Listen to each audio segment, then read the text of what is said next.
طالب جنګالي له جګړې ستړي شوي دي خو مشران یې شکونه کوي. د افغانستان جمهور رئیس محمد اشرف غني د سویس په یو غونډه کې دا خبرې نن وکړې. په سلامونه مو هرکلی کوم دوستانو، خدای دې وکړي چې جوړ او روغ اوسئ. د مطلب د شیر کېدو نه مخکې دغه ویډیو را سره تر پایه وګورئ چې غني بابا بیا څنګه تاریخ حقیقت ویلی دی نړیوالو ته. د افغانستان جمهور رئیس ویلي چې طالبان له جګړې ستړي دي خو برعکس د دې ډلې مشران په پانګوالو بدل شوي دي. د افغانستان جمهور رئیس محمد اشرف غني د چهارشنبې په ورځ د جنوري 22 د سلواغۍ 2 په سویس کې د اقتصاد نړیوالې غونډې په څنډه کې په یو بحث کې چې د افغانستان په سیمه ییز او نړیوالو روایت کې نومیده خبرې اترې وکړې. ښاغلي غني وویل د طالبانو سرتېري له جګړې ستړي دي خو مشران یې په دوحه کې په مذاکراتو بوخت دي او 4 یا 5 ښځې یې کړي دي، له ژوند نه خوند اخلي او په پانګوالو بدل شوي دي.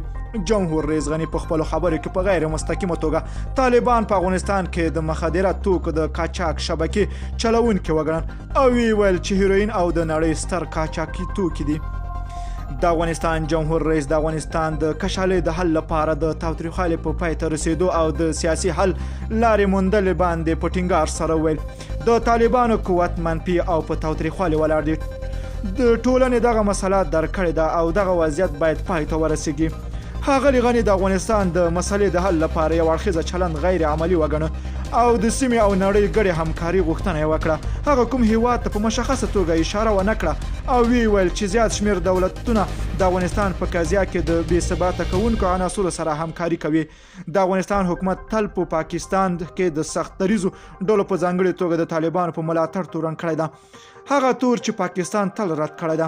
ښاغلي غني د دې ټکي په بیان سره چې د امریکا متحده ایالاتو او نړیواله ټولنه د افغانستان د پیاوړي د افغانانو مسؤلیت وګڼه او ویل چې وروستۍ 2 لسیزې د استثناء وو خو د هغه په وینا افغانستان تل خپل امنیت په خپل نیولې ده.